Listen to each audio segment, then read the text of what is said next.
Bonjour Luc, je m'appelle Fabien Pucet, je suis rédacteur web SEO freelance. J'aide les professionnels de la musique à améliorer le positionnement de leur site internet dans les pages de résultats des moteurs de recherche. Alors comment avec des contenus optimisés pour satisfaire à la fois les visiteurs et les moteurs, et pour quels résultats? Eh bien davantage de visibilité, donc de visiteurs sur votre site et in fine de clients potentiels pour vous acheter des compositions ou des arrangements. Alors, je vous avais envoyé un email pour vous expliquer que votre site avait particulièrement retenu mon attention. Je vous propose qu'on regarde un petit peu, qu'on fasse, je dirais, un état des lieux pour voir ce qui fonctionne et ce qui, au contraire, pourrait être amélioré pour que le site ait plus de visibilité dans les moteurs. Alors, d'abord, quelques chiffres. Donc là, votre site a une autorité de 11. Ce chiffre-là, on veut le faire monter car plus il se rapproche de 100, plus ce sera facile de positionner un petit peu ce qu'on veut sur la première page de Google ou d'un autre moteur de recherche. Comment est-ce qu'on fait monter cette autorité? Eh bien, il faut avoir, je vous le disais en préambule, des contenus optimisés. Ces contenus optimisés, ils vont permettre de positionner le site sur différents mots-clés organiques. Alors, un mot-clé organique, c'est ce qu'on va taper dans Google ou dans un autre moteur pour que ce moteur propose une page de votre site. Donc, et là, alors, ce sont des estimations, mais là, a priori, vous n'avez pas de mots-clés. Donc ça veut dire qu'il n'y a rien qu'on puisse taper dans Google pour vous trouver. Alors après, ce sont des estimations. J'imagine que si vous avez la Google Search Console, vous devez bien avoir quelques mots-clés. J'imagine que par exemple, Luc Avrin, ce serait quand même très étonnant que ça ne ressorte pas. Voilà, hein, effectivement. Donc vous avez au moins votre patronyme. Donc dans l'idée, ce qu'il faut, je dirais, voilà, mais c'est quand même extrêmement peu, je dirais, enfin, c'est quand même des estimations assez fiables, et si cet outil me dit 0, ça veut dire que vous en avez très très peu. En l'occurrence, donc voilà, il faudrait rajouter des contenus ou optimiser les contenus déjà en place. Là, on ira voir sur le site, voir s'il y a matière. Et ensuite, pour faire monter l'autorité, eh bien, il faut avoir, je dirais, une diversité de sources de trafic. Je m'explique. Donc l'idée, c'est d'avoir des gens qui arrivent sur votre site à partir de plein de possibilités différentes. Par exemple, des gens qui arrivent sur votre site à partir de vos réseaux sociaux, de Facebook, LinkedIn, Twitter, YouTube. Des gens qui arrivent sur votre site à partir des moteurs de recherche, d'où l'importance des mots-clés organiques. Des gens qui arrivent sur votre site à partir, par exemple, de liens sur lesquels ils ont cliqué dans des emails que vous envoyez à vos contacts. Et des gens qui arrivent sur votre site à partir d'autres sites qui abritent des liens vers le vôtre, ce qu'on appelle des backlinks. Donc là, vous en avez une vingtaine, 26. Il y en a 26 qui vous apportent de l'autorité, puisque les liens qui sont en nofollow, précisément, n'apportent pas d'autorité. Ils peuvent apporter du trafic, mais pas d'autorité. Donc c'est toujours mieux d'avoir des liens do follow qui apportent, qui vont venir faire monter évidemment cette autorité. Je vous disais, c'est quand même un petit peu ce qu'on recherche. Donc dans l'idée, effectivement, là quand je vois que le site a 0 mot-clé organique, là je me dis, je suis rédacteur, je suis référenceur, je peux aider Luc. Bref, excusez-moi, je sais pas ce qui m'a pris. Donc là on voit que depuis un an, bon bah voilà, hein, le trafic n'a jamais pris, et là on voit que vous aviez à un moment 2 mots-clés. En décembre 2023, janvier, février 2024, vous aviez, alors 1, 2, 2, je sais pas pourquoi il met ça, bon bref, un problème d'échelle. Donc 2 mots-clés que vous avez perdus depuis. Donc là, c'est dommage. Et ces mots-clés, du coup, bah voilà, du coup là, il n'y a plus rien à voir puisque il n'y a pas assez de données. Donc, on passe sur votre site rapidement. Ce qu'il faut savoir, c'est que les moteurs de recherche, quand ils vont découvrir des nouvelles pages, eh bien, je dirais, enfin déjà, il faut bien comprendre qu'ils en ont des milliards tous les jours à découvrir pour les classer. Et donc, ils n'ont pas le temps de tout regarder, de tout lire. De toute façon, voilà, ce sont des robots, ils ne comprendraient pas forcément grand-chose. Mais ceux qui vont, je dirais, ceux qu'ils vont regarder avec attention, parce que ça leur prendra moins de temps, c'est le balisage HTML, c'est-à-dire les titres et les sous-titres, H1, H2, H3, H4, etc. Ça va être les liens, ça va être les mises en gras, ce genre de choses. Donc tout ce qui passe par le balisage HTML. Et donc là, sur cette page d'accueil, je vois qu'elle n'a pas de H1. Alors le H1, c'est le titre unique de la page. C'est comme si j'avais commencé ma vidéo en disant « Bonjour, je m'appelle, je suis rédacteur web SEO freelance ». Vous me diriez, ben, quoi, c'est moi? Non, on ne dit pas je m'appelle. C'est transitif, s'appeler. On s'appelle quelque chose. Je m'appelle Pierre, je m'appelle Paul, je m'appelle Fabien. Mais là, en l'occurrence, là, c'est votre page, elle dit je m'appelle. Donc là, c'est un problème. Ensuite, H2 vide, H3 vide. Alors les robots, quand ils passent sur des balises vides comme ça les saoule parce qu'évidemment, je dirais, ils perdent du temps. Ils perdent du temps et évidemment, ça fait perdre de l'argent aux moteurs de recherche. Donc là, ils arrivent vide, vide, vide. Là, en fait, ils ont envie de partir, hein. Et puis regardez, je vois me contacter. Suivez-moi sur Facebook, actualité. Imaginez que vous n'ayez que cela. Imaginez quelqu'un, un visiteur qui n'aurait accès qu'à ces trois informations quand il arrive sur votre page. Un visiteur, il arrive, il voit me contacter, il y a trois boutons, mettons, me contacter, suivez-moi sur Facebook, actualité. Est-ce que vous pensez que concrètement, il peut savoir de quoi vous parlez? Bah non. Donc là, en fait, là, les moteurs, ils peuvent pas classer votre page parce qu'ils disent, bah oui, contact, des réseaux sociaux et des actualités, bah ça peut être n'importe qui, ça peut être ma tante qui fait un blog sur le tricot, ça peut être le plombier de ma ville qui a lui aussi un numéro de téléphone, un Facebook et puis des actualités, ça peut être vraiment tout et n'importe quoi. Donc là, il nous manque vraiment, il manque, enfin pour les robots, j'insiste là-dessus, puisque par ailleurs, votre page, je dirais pour un humain, c'est très clair. Mais pour un robot, bah, ça l'est pas, parce que les informations qu'il attend, bah, elles sont pas présentes aux bons endroits. Alors, hop là, le petit téléphone, la petite notif, bref. Donc, là, il y aurait quelque chose à améliorer sur ce balisage. Alors, si je regarde, donc là, je vais aller vers le contact. Oui, bon, là, c'est un petit peu étrange d'avoir ces deux liens collés. Des choses à écouter, des choses à regarder, ça c'est très bien cette vidéo, on pourrait même peut-être la remonter un petit peu, puisque si les gens la regardent, ça fait que elle dure 1 minute en plus, donc ça fait que les gens vont passer plus de temps sur le site. Et ça, c'est un très bon indicateur pour les moteurs, qui regardent aussi, en fait, qui scrutent avec attention le comportement des utilisateurs sur votre site. Si les utilisateurs viennent cliquer, viennent écouter des morceaux, regardent la vidéo, interagissent avec la page, eh bien ça va être des bons points. Le pire qu'on puisse faire pour Google, alors là, me rassurez-vous, ça ne va pas vous pénaliser, mais c'est que par exemple quelqu'un qui fait une recherche, il voit Luc Avrin, il arrive là, il clique sur la page, il regarde, il va scroller peut-être un petit peu, alors là, voilà, il va scroller et il va repartir. Ça fait monter ce qu'on appelle le taux de rebond, c'est-à-dire les gens qui arrivent et qui repartent. Et donc ça, c'est terrible pour les moteurs. Là, ils se disent, ah oui, mais la personne, elle est arrivée sur la page, elle est repartie directement, continuer sa recherche. Donc là, on se dit, bah, c'est que cette page ne satisfait pas la recherche, en l'occurrence. Donc là, du coup, après, ça, c'est du déclassement assuré. Alors, si je prends parcours, ce serait l'équivalent d'une page à propos, un petit peu, qui est un peu courte, hein. On parle généralement de 300 mots minimum pour intéresser les moteurs de recherche. On y est peut-être, mais je dirais plus peut-être 200 mots, 250 mots. Bon, c'est un peu court. Par ailleurs, là, du coup, on va avoir, j'imagine, balise, parcours, me contacter, suivez-moi sur Facebook, actualité. J'ai l'impression, voilà, ces trois balises, on va les retrouver sur toutes les pages puisque c'est les balises dans votre sidebar. Là, ici, du coup, on a bien un H1, mais H2 vide, H3 vide. Donc là, ce qui pourrait être intéressant, par exemple, ce serait de mettre, je sais pas moi, une balise ici, H2, je sais pas moi, vocation, vocation information.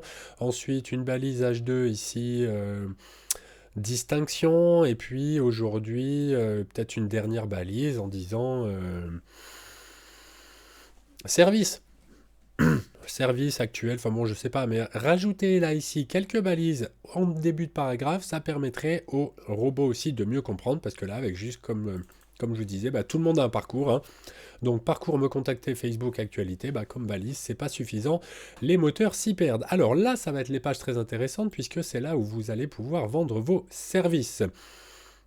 Et je dirais vraiment, là, il va falloir à la fois vérifier que les moteurs puissent s'y repérer. Donc les musiques actuelles, ok. Cinéma. Ok. Ah oui, il y a zéro texte là. Les moteurs ne savent pas lire, mais il faut quand même leur donner du texte. Alors ça, c'est terrible aussi, ça, hein. Les liens morts, c'est-à-dire quand vous avez mis quelque chose et que finalement, soit je clique sur le lien et ça m'amène vers une page vide, vers une page d'erreur, ou là, ici, c'est vidéos embarquées qui sont non disponibles. Là, les moteurs, ils détestent ça, hein, parce que là, ils arrivent, ils voient ça, ils se disent, ah oui, bon, mais ça, c'est un vieux site à l'abandon, peut-être que Monsieur Avrin est décédé, et puis voilà, maintenant, son site est à l'abandon, donc ils vont arrêter de le recommander, hein. Donc là, il faut régler ce problème. Et puis là, c'est vrai que pour le coup, vous ne vendez pas du tout vos services. Ce serait bien d'expliquer davantage. Alors, il y a d'une part, je vous dirais, pour enseigner les moteurs, pour que votre site soit présent sur plus de mots-clés. Donc ça, ce serait une très bonne chose. L'actualité, bah, il n'y a rien. Alors là, pareil, il faut l'enlever, cette section-là, si elle est vide. 2016, d'accord. Là, si vous mettez des actualités, il faut les faire, il faut les remplir. Si vous avez la flemme de les faire, ben, enlevez-le du menu, parce que là, pour le coup, le robot, il va cliquer sur le lien, il va arriver là, il va dire, mais il n'y a rien, c'est nul. Excusez-moi, je me faisais le relais des pensées imaginaires du robot. Bref, dans l'idée, voilà, il faut donner du grain à moudre à la fois au robot, mais là, je vous dirais aussi, c'est au niveau de votre de la vente de vos compositions, de vos arrangements, il faut que vous expliquiez je dirais à votre prospect, à votre visiteur, comment vous travaillez un petit peu et comment ça se passerait s'il passait à l'action avec vous. Il ne faut pas simplement lui faire écouter vos compositions, il faut aussi lui, je ne sais pas, expliquer dans quel contexte vous avez composé ça. Est-ce que ça répondait à un cahier des charges, à des intentions précises, à une ambition particulière? C'était quand, c'était où, c'était pour qui. Enfin, il faut donner des informations, je dirais, pour que les gens vous achètent vos compositions. Il faut leur expliquer, voilà, moi je compose dans tel style, dans tel style, dans tel style. Est-ce que ça vous prend 2 jours ou est-ce que ça vous prend 2 mois de composer un morceau? Et ben ça, la France, les Français ont envie de savoir. Il faut leur donner des détails qui puissent se projeter, se dire, oui, je travaillerai bien avec ce type ou pas. Euh, Donner par exemple, je sais pas moi, des indications voilà, je vous disais de tarifs, hein, pourquoi pas, des indications de droits évidemment, hein, est-ce que vous cédez bien avec l'intégralité des droits ou pas, enfin je veux dire, voilà, les gens ils sont, les consommateurs de musique, ils ont envie de savoir tout ça. Alors là pareil, vous voyez, on est dans composition et arrangement. Moi je m'attendais à ce qu'il y ait composition et arrangement. Bon, on a musique actuelle, cinéma, spectacle, mais c'est pas grave. Mais ce serait bien effectivement, alors si voilà, si vous vendez des compositions, si vous vendez des arrangements, il faudrait présenter ces services, expliquer comment vous travaillez, comment ça se passe, et aussi donner envie à la personne qu'elle puisse se projeter, qu'elle puisse se dire ah ouais, punaise là, en un mois je pourrais avoir vraiment le morceau pour mon, je sais pas moi, pour l'intro de ma chaîne YouTube, pour ce documentaire que j'ai réalisé, je pourrais avoir un morceau pour, j'en sais rien moi, pour chanter dessus. Ou des gens qui sont un peu compositeurs, mais ils voient bien qu'il y a des choses qui manquent dans leur musique, et ils se disent ah bah oui, il me faudrait vraiment un bon arrangement, ça changerait tout. Et bon ben là, il faut que vous fassiez aussi un petit peu rêver, sans vouloir du tout. On n'est pas des vendeurs de rêves, on veut pas dire oui avec moi, si j'arrange ton morceau, il va rentrer tout de suite au top 50. Évidemment, on sait bien que ça ne marche pas comme ça, et puis les gens ne vous feraient pas confiance si vous le disiez. Néanmoins, vous voyez, là, moi, ça me semble, ça, c'est presque ce qu'il y a de mieux sur votre site. C'est que là, pour le coup, là, je sens que si je cherche une compo ou un arrangement, ben là, je me sens concerné. Vous recherchez un compositeur ou un arrangeur? Ah bah oui. Vous avez besoin de définir une identité musicale? Ah mais oui. Ça, c'est intéressant. 20 années d'expérience. 20 années d'expérience. Et tout ce qu'on a sur le site, bah, c'est quelques extraits à écouter, 3 bandes annonces et zéro actualité. C'est dommage. En fait, je veux dire, avec tout justement tout ce que vous avez fait, je suis sûr que vous auriez des tonnes, vous pourriez en parler des heures de tout ce que vous avez fait.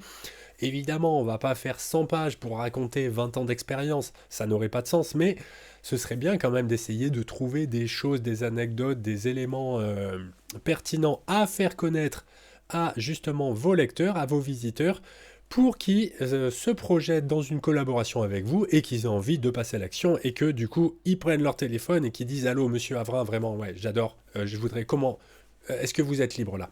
Quand est-ce qu'on peut travailler ensemble?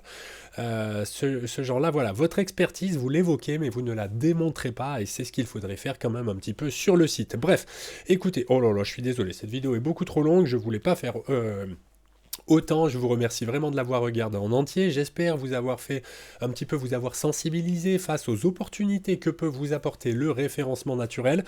Donc ce serait l'idée hein, que quelqu'un qui cherche, je sais pas moi, compositeur ou arrangeur,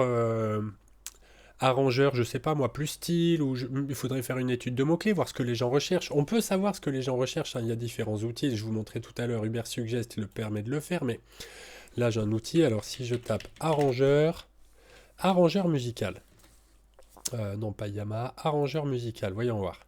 Arrangeur musical, là j'ai un outil qui me dit que c'est tapé 590 fois dans Google ou dans d'autres moteurs tous les mois.